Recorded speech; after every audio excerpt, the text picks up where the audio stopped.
They say love doesn't always knock loud. Sometimes it just slips in and stays. I'm Alex LeMan. These stories, they're about that kind of love. Tender, tangled, a little messy, but always real. So settle in and let your heart listen. Laveau under the cleaner's mask. The man in the back lot. Tires hissed over wet gravel as a battered black pickup slid to a stop behind Freeman's Auto Center on an August morning, thick with Mississippi heat. Before the engine died, the driver killed the headlights. Secrecy mattered more than comfort. A door creaked, boots hit puddled asphalt, and a broad-shouldered man in grease-stained overalls ducked beneath the glow of a flickering street lamp. He glanced left, then right. No one watched the back lot at 5:47 a.m. The shop wouldn't open for another hour, yet he moved with a purpose that suggested the day had already begun. Inside the metal-sided garage, fluorescent lights buzzed to life as he flipped the breaker. Rows of silent lifts and half-finished cars threw ghostly shadows across the concrete. He inhaled deeply, tasting motor oil and rain in equal measure, and, for a heartbeat, the world felt honest. Out here, no cameras waited to snap his smile, no investors hovered to judge his handshake. Out here, Malcolm Freeman could breathe. But nobody in Jackson knew Malcolm had returned. Not even the mechanics carrying his family name on their shirts. They were expecting a maintenance hire, some Melvin Brooks who needed a paycheck badly enough to mop floors at dawn. That fiction fit just fine. Malcolm slipped on thick work gloves, relishing how the leather erased the softness wealth had left on his palms, then rolled a leaky tool cart toward Bay 3. A sudden bang rattled the loading door. He froze, muscles tense. Another echo, then open laughter. Two night custodians burst through, arguing over last night's game. They waved without looking and disappeared into the break room. Malcolm exhaled. First hurdle cleared. Invisible, just another pair of hands. He had nearly finished replacing a faulty fluorescent tube when a voice drifted from the corridor, low and melodic, humming faint gospel. The melody drew him like gravity. He stepped from the lift's shadow as a woman rounded the corner balancing a cardboard tray of coffee. She wore the shop's gray service advisor polo, but her white sneakers were patched with duct tape at the toes. Her name tag read Tasha. She caught him staring and offered a polite nod. "Morning, sir. Careful up there. The steel is slick." The warmth in her tone startled him. Most people greeted uniforms, not faces. He fumbled the bulb into place. "Appreciate it." Thunder cracked outside. Lights flickered, then steadied. She slid her tray onto a tool chest, shook rain from her curls, and chuckled. "Storm can't make up its mind today." He climbed down the ladder. Distance shrank to a breath, and he felt the oddest tug. Familiar, yet dangerous. "I'm Melvin," he said, voice pitched rougher than usual. "Tasha Green," she replied, extending a hand despite her wet sleeves. Her grip was small but certain. Lightning flashed through dusty windows. His features lit for an instant. If she noticed the mismatch between his weary clothes and the steady calm in his eyes, she didn't mention it. Instead, she pulled a third cup from her tray. "They brewed too much inside. Take this before the good stuff's gone." He hesitated. Accepting kindness carried risk. The disguise thrived on distance. Yet refusing felt worse. Steam curled between them like a secret handshake. He nodded, fingers brushing hers. A jolt he hadn't expected. "Thanks," he murmured. "Folks here forget maintenance exists," she said, half smiling. "Figured you'd need caffeine more than anyone." Behind her, the corridor filled with distant voices, the shop awakening, gossip igniting. Malcolm sipped. Coffee scalded his tongue. grounding him in the moment. She glanced at the ancient watch on her wrist. I'm late for the morning rush. She grabbed her tray, paused. Storm might flood the back road. If you're parked out there, move closer. Water rises quick behind the lot. He managed a grin. I'll keep that in mind. She disappeared toward reception, humming the same hymn. He listened until the melody faded beneath revving engines and hydraulic lifts. Rain hammered the roof now, hard enough to shake loose rust. He looked at his reflection in the dark window, cap low, cheeks smeared with engineered grime, and felt the story tightening around him like fresh denim. A door slammed somewhere up front. The general manager, Leon Carter, barked orders at the arriving crew, his tone sharp as cut steel. Malcolm watched through a gap in the shelves as Carter strutted, gold watch flashing. The man's voice dripped condescension, but his eyes lingered too long when Tasha stepped behind the counter. Malcolm's jaw tightened. First day back, and already the shop's pulse revealed its sickness. He crushed the empty cup in his gloved fist. The storm outside wasn't half as wild as the one he felt brewing behind his ribs. Still, he reminded himself, a maintenance man solved problems quietly. He wiped the counter, slid into the shadows, and waited for the day to test him. Before the sun climbed past the low clouds, the hook had been set. A woman who saw dignity where others saw dirt, a manager who wore power like brass knuckles, and a hidden heir determined to learn which one deserved the keys to his future. Somewhere in the rising wind, fate whispered that all three would collide before nightfall. Malcolm tightened his gloves, stepped into the downpour, and smiled at the chaos he had invited. Chapter 2. The girl with the pale coffee rain eased near noon, leaving Jackson's air steamy and sweet with magnolia sap. Tasha Green crossed the service bay like sunrise across a sleeping street, her notebook tucked against a heart already battered by unfinished dreams. The pale coffee in her paper cup looked more like rainwater than caffeine. Half a scoop stretched to make the paycheck last, but she sipped it with the dignity of porcelain. Grease gun chatter and distant blues from a mechanic's radio wove through the garage. Yet she floated above the noise, rehearsing numbers for customers who might haggle her dignity down to pennies. Malcolm, still masked as Melvin, watched her move between cars lined like wounded soldiers. She paused beside a rust-red Chevy, smoothing the fender with small, careful fingers, whispering comfort to a machine that could not hear. He wondered who had once comforted her the same way, and why they had stopped.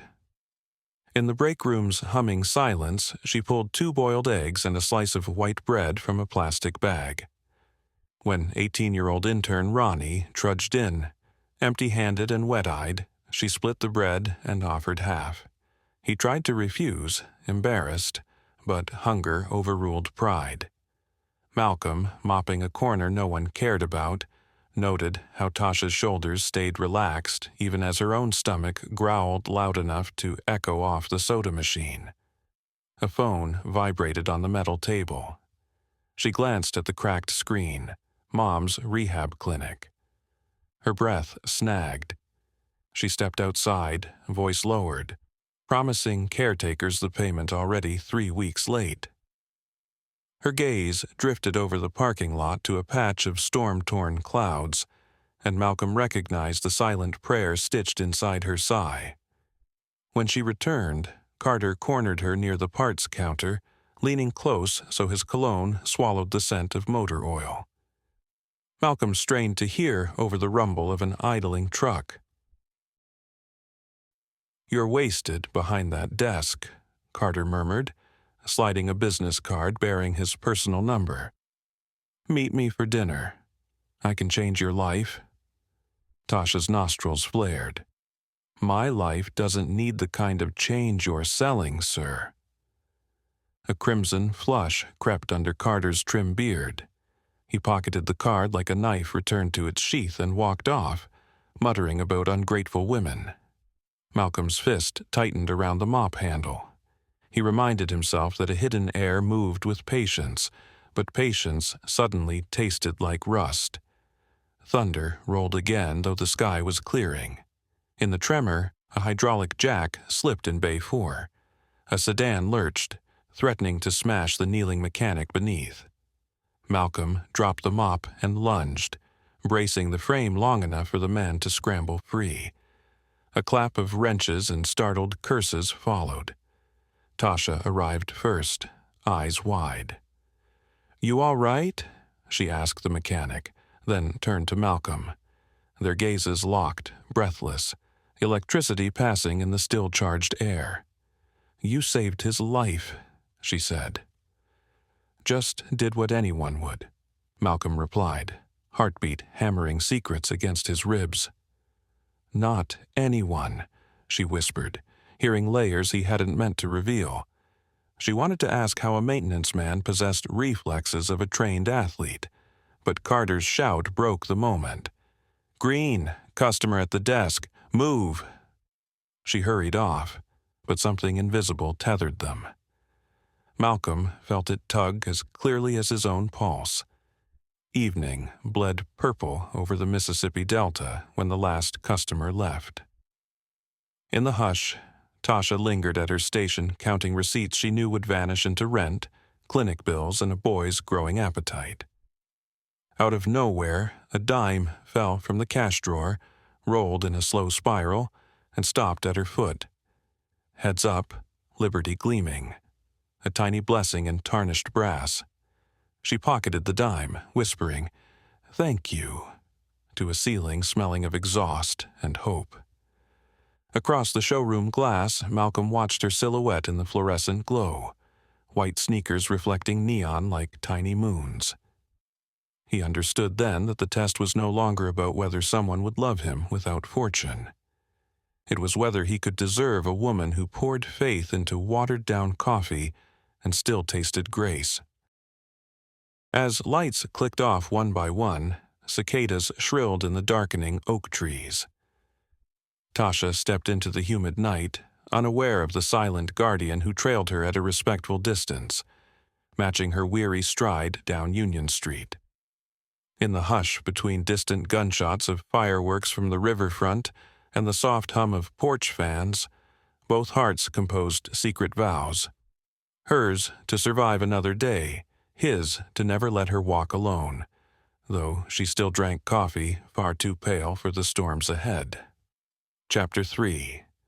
Strength in the Shadows.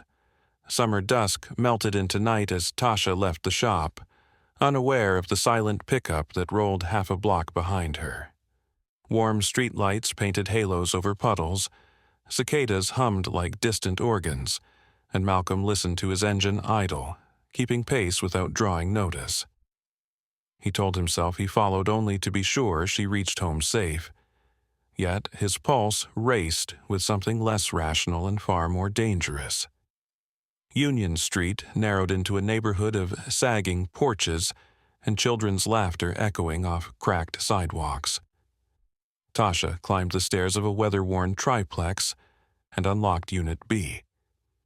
Before slipping inside, she paused, scanning the shadows as though she felt eyes upon her. Malcolm cut his headlights. She vanished behind a chipped green door, and the porch light flickered out, leaving him alone with the humid dark. Through an open curtain, he saw her kneel beside a narrow bed where a sleepy boy with tight curls waited for a lullaby. She stroked his forehead, whispering words that steadied him until his breathing evened. Malcolm's chest tightened. A single mother, a fragile salary, and still she found gentleness enough to soothe another soul. He drove off with a plan forming like thunderheads. At dawn, he met a landlord behind the triplex, handed the man 6 months' rent in cash, and insisted on silence. The landlord's eyes widened at the roll of bills, but he nodded, pocketing the money as though it might vanish in daylight. Malcolm disappeared before gratitude could muddy the secrecy.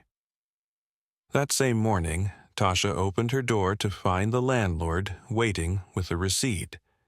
Confusion battled relief across her face. Joy won, but suspicion lingered in her eyes like distant lightning. She clutched the paper to her chest, whispering a thank you to no name at all. At the shop, Carter's mood curdled by noon. Warranty audits revealed missing parts, and rumors drifted that corporate inspectors might visit. He barked orders sharper than socket wrenches, blamed Tasha for paperwork she'd never seen, then strutted away, leaving insults hanging like exhaust fumes. Mechanics exchanged wary glances. Nobody challenged the boss while paychecks dangled from his fist. Malcolm watched Tasha retreat to the alignment pit, shoulders trembling though she refused to let tears fall. He approached, offering a rag as if she'd spilled oil instead of dignity. Her voice cracked softer than any engine. "Someone cleared my rent. Miracles shouldn't feel scary, but they do." He met her gaze with steady calm. "Fear can't live where gratitude grows," he said, quoting his grandmother before memory could stop him. She blinked, surprised a maintenance man carried scripture in his pocketed heart, then smiled. An exhausted curve that still lit the concrete bay, brighter than halogen lamps. Afternoon heat pressed against tin walls. Thunder rumbled, though the sky remained cloudless. Ronnie, the intern, sprinted in, shouting that Carter was searching lockers, claiming theft. Malcolm sensed a storm more violent than weather. He slipped to the security office, downloaded last week's camera feed onto a flash drive, and pocketed it like ammunition. In Bay 7, Carter cornered Tasha again, voice low but venomous. "Who paid your bills?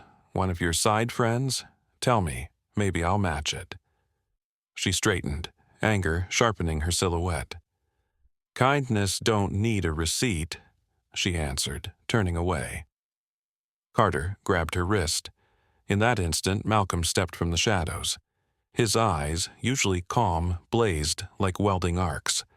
"Hands off," he ordered. Carter froze, startled by the authority in a man he'd labeled custodian. A mechanic dropped a wrench. The clang rang like a gavel. For a breath, everyone waited, engines idling, hearts louder than compressors. Carter released her, muttered a threat, and stormed toward his office. Tasha exhaled, pulse rattling her ribs. Malcolm lifted her fallen notebook, returned it, and their fingers brushed. Static crackled warmer than Mississippi July. She searched his face, sensing layers she couldn't name. Night settled early behind thick clouds, and power blinked twice before settling. As Tasha locked the front door, Malcolm handed her a small flashlight. "In case the streetlights quit," he said. She accepted it, brushing temptation to ask why he cared so fiercely. Walking home, she clicked the beam over cracked pavement, feeling both watched and guarded. Above, the first raindrop landed with a promise of storms. Behind, the pickup stayed far enough to respect her path, yet close enough that danger would have to pass through him first. Neither knew that before dawn. Secrets in Carter's office would burst open, and every mask in Freeman's auto center would begin to crack. But each felt the tremor of change trembling like thunder, still hunting its strike. Chapter 4. The Lion in the Office. Morning, sunlight shattered across the shop windows like stained glass, but the air inside Freeman's auto felt clenched, as if oxygen itself avoided confrontation. Leon Carter paced his corner office, suit jacket off, sleeves rolled, jaw working like a grinder. A corporate audit team was due by noon, summoned after a late-night anonymous tip about parts theft. He suspected the snitch stood somewhere among the grease and humming engines, and suspicion burned hotter than Mississippi August. Tasha knocked once. "You wanted to see me, sir?" Carter swung the door wider, smile stretched thin. "Come in, Miss Green." He shut the door with a soft click that felt louder than a slam. Venetian blinds split the light into prison bar shadows across her face. "You've handled warranty paperwork all quarter," he began, voice silk hiding sandpaper. "Auditors arrived today. Any mistakes land on you." She met his stare. "My logs are clean." "Are they?" He tossed a folder onto the desk. Photos spilled, shelves half empty, serial numbers scratched off, dates aligned with her shifts. Fabricated evidence, but convincing at first glance. Tasha's pulse kicked her ribs. Carter leaned close, his cologne thick as night jasmine. "Fix this for me, and I forget everything. Refuse, and you're out the door before lunch." Outside, thunder muttered though the sky shone clear. Tasha gathered the photos, steady hands betraying the quake in her chest. "You forged these," she said. Carter smirked. "Prove it." Tasha turned for the door. His hand shot out, gripping her elbow with predator calm. "Don't be foolish. You got rent miracles and mystery paychecks. Corporate will love that story." Fear streaked through her, but something fiercer rose. An echo of her mother's voice telling little Tasha to stand firm even when the world shook. She pulled free. "Truth stands without my help," she said, and walked out. Carter watched her leave, eyes narrowing to slits. The lion smelled blood, and he intended to feast. Across the shop, Malcolm lugged a box of filters past Bay 3, mind racing. He had slipped the flash drive containing Carter's thefts to the auditors the night before, but Tasha did not know. He spotted her crossing the floor, face pale, resolve rigid. Their gazes met. Worry flickered like a porch light during a storm. Lunch hour arrived, and with it, 3 auditors in gray suits. Carter greeted them with roaring charm, ushered them into his office, closed the door. Minutes later, his voice rumbled through thin walls. Jokes, bravado, casual dismissal of any missing inventory. Malcolm lingered near the coffee machine, straining to hear, heart pounding a battle rhythm. Then a sharp bark from an auditor, followed by the crinkle of plastic evidence bags. Silence. Carter's voice dropped to a hiss, then rose in sudden thunder. The office door burst open. One auditor strode out holding the flash drive like a lit fuse. Another held Carter's forged photos. "Who supplied these files?" an auditor demanded of the staff now gathering. Carter's gaze swept the room, eyes wild. No one spoke. Malcolm stepped forward, mop still in hand, and met Carter's stare with calm steel. The lead auditor glanced between them. "We'll speak with ownership," he said, and motioned his team toward reception. Carter's composure cracked. He lunged at Malcolm. "It was you, janitor boy, wasn't it, playing spy?" Malcolm braced as Carter's fists knotted in his shirt front. The entire shop froze. Tasha, entering from the bay, saw Carter's hands on Malcolm and felt a cold roar rise inside her.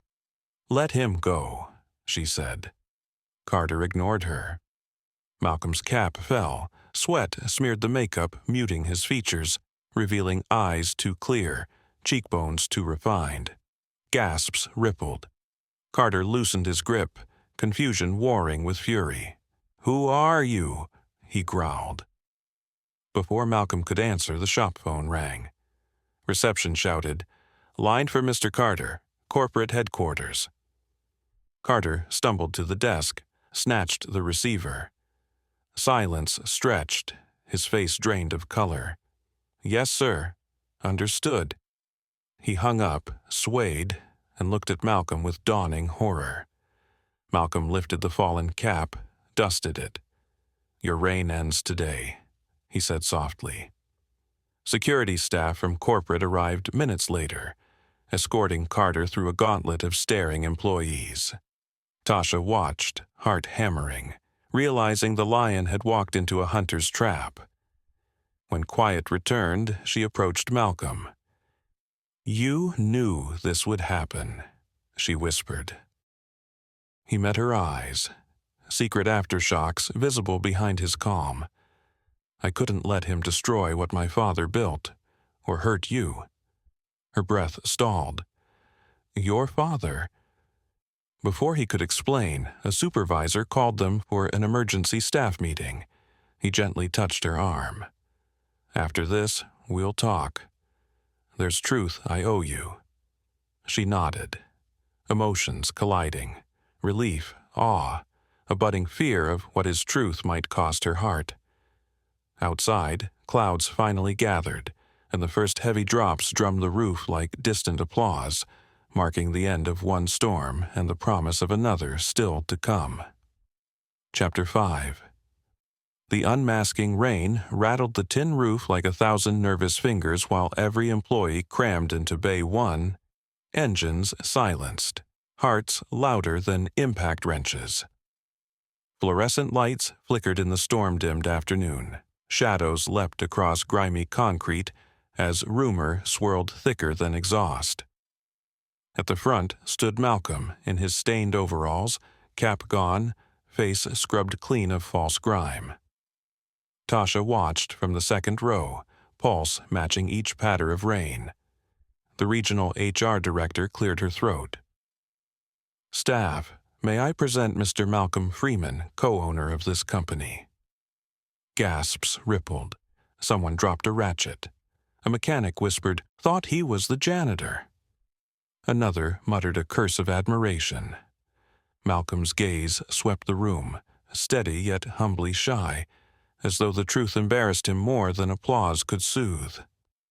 I owe you honesty, he began, voice carrying a low timbre that made the storm hush. Months ago, I returned home under another name to learn where our shop's heartbeat truly lived. I found integrity, skill, and... His eyes paused on Tasha. A kindness that reminded me why my father opened these bays 40 years ago. Tasha's chest tightened. Pride flared, then doubt cut through it like a cold blade. Had every word he'd spoken been rehearsal for this show? She folded her arms, searching his face for cracks. Malcolm continued. Today begins restitution. Hourly wages rise effective Monday. Safety upgrades start tonight. And every technician who passed ASE Master last year receives a retroactive bonus. Applause thundered, some with genuine joy, others masking unsettled betrayal. Ronnie, the intern, wiped tears. But one veteran mechanic raised a hand. Boss, why the costume? Didn't trust us? A tense hush fell. Malcolm nodded slowly. Trust goes both ways. I lost mine in boardrooms where smiles cost less than the ink on contracts. I gambled you'd judge a man by his work, not his wallet. He met each pair of eyes. If I misjudged, I'm prepared to earn forgiveness one engine at a time. The mechanic grunted, but his scowl softened. A second later he clapped. Others joined until the bay vibrated with a reluctant but rising roar. When the meeting broke, workers clustered like bees around fresh news. Malcolm slipped toward the rear exit, motioning to Tasha. She hesitated, then followed through a corridor that smelled of rubber and cold rain, into a storage loft above the parts room. Quiet, except for thunder rolling beyond corrugated walls. He faced her, lightning revealing the raw fatigue beneath his confident veneer. I wanted to tell you sooner. She studied him, the same steady eyes now framed by a designer's jawline she hadn't noticed under grime. You let me open my heart to a stranger, she said, voice trembling. Not just any stranger, but my boss. Anger warred with grief, both watered by the storm seeping through roof seams. I was afraid, he admitted. I'd been loved for headlines, never for heartbeats. And when you offered half your lunch, you proved goodness still existed. I needed that hope more than you'll ever know. Her memories replayed, his quiet acts, the life he saved beneath a slipped jack, the flashlight gift. None required money, only presence. "Hope can't grow from half-truths," she whispered. He stepped closer, rain dripping from rafters onto his sleeves. "Give me a chance to show you the rest. No disguises, no secrets." He reached into his pocket and pulled out the same dime she'd found days earlier, now strung on a thin silver chain. "Heads up means luck," you said when you thanked the ceiling. "I found that dime after you left the lot." He offered the chain. "May it remind us both that faith looks small before it shines." Tasha's eyes blurred. She took the dime, feeling its cool edge, and words failed as storm wind whistled through cracked pane. Trust still trembled inside her, fragile as the chain, yet something in Malcolm's exposed vulnerability mirrored her own unspoken longing, for backbones that didn't bend, for promises kept when lights went out. A sudden vibration broke the moment. Malcolm checked his phone, expression darkening. "Board meeting in Atlanta," he sighed. "They want me there by dawn to finalize Carter's replacement." He pocketed the device. "I'll be gone 3 days. When I return, I hope we can talk over coffee, not so pale." She managed a half-smile. Tears and laughter tangled. "Only if you brew it strong." He nodded, relief washing over his features. Below, workers shouted congratulations up the stairwell. The storm outside eased into a soft drizzle, as though heaven decided to listen. Malcolm offered his hand. She placed hers in his, feeling calluses earned under disguise, and in that clasp sparkled the first honest light between them, faint, uncertain, but brighter than any fluorescent bay. Chapter 6. The New Shop on the Corner. The first cool Saturday of November dawned clear, the kind of blue-skied mercy Mississippi rarely offered after weeks of swampy air. On Faro Street, a freshly painted garage squatted where a liquor store once sagged, its brick now sunflower bright and trimmed with emerald letters that read Freeman and Green Auto. Neighbors gathered behind a velvet rope, drawn by the scent of hickory from a smoker in the lot, and the rumor that something good, something honest, was about to open its doors. Inside, Tasha walked the length of the reception area, fingertips grazing new cedar counters still bleeding fragrance. Her heart drummed louder than the gospel choir warming up on the sidewalk. Each piece of decor carried a story. The daycare corner tucked behind plexiglass where her son, Caleb, stacked wooden cars, the reading nook built from salvaged dashboards, the bulletin board already tagged with community job leads. This shop was more than work. It was the stitched-together answer to every silent prayer she had whispered over pale coffee. Malcolm emerged from the back wearing dark slacks, white shirt rolled at the forearms, and a tie the color of a midnight lake.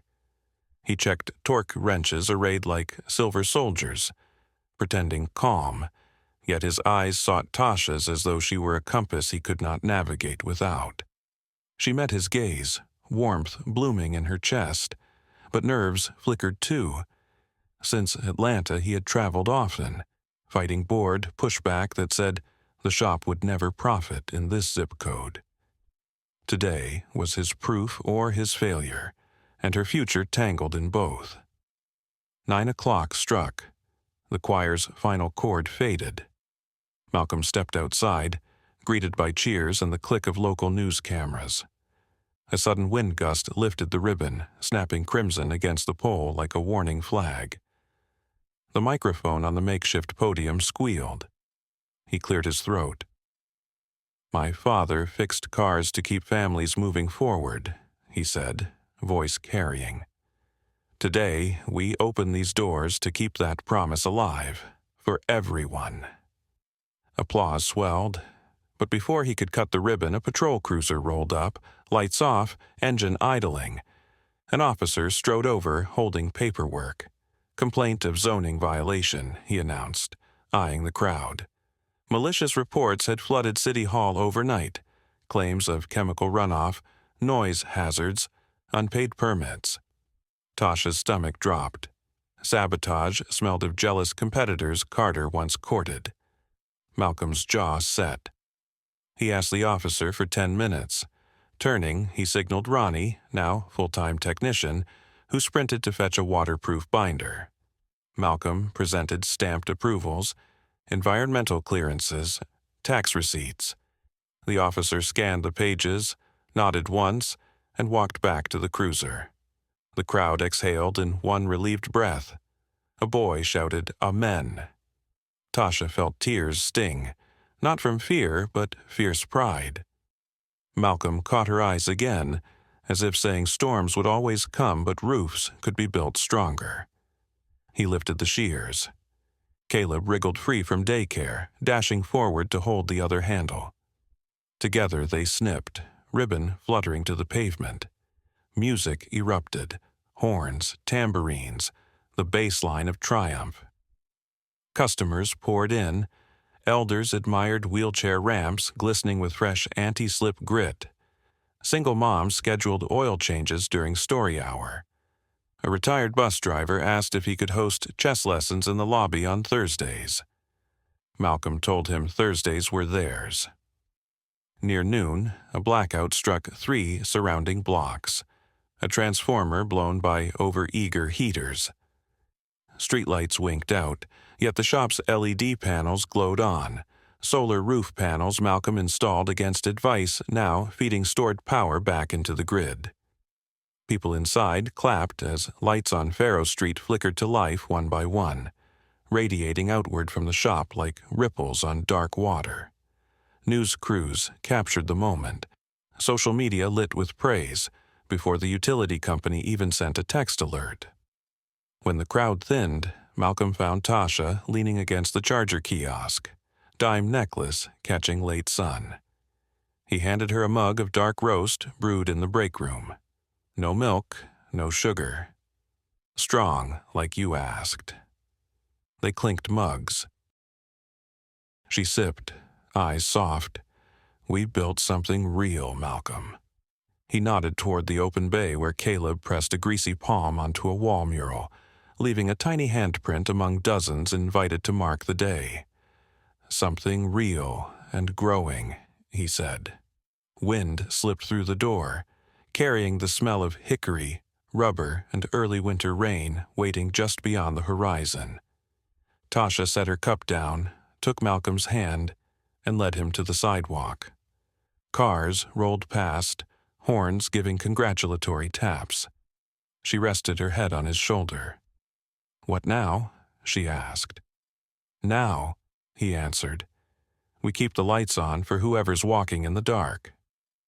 Above them, the sun dipped behind graying clouds, but the corner glowed steady, powered by a promise no outage could dim.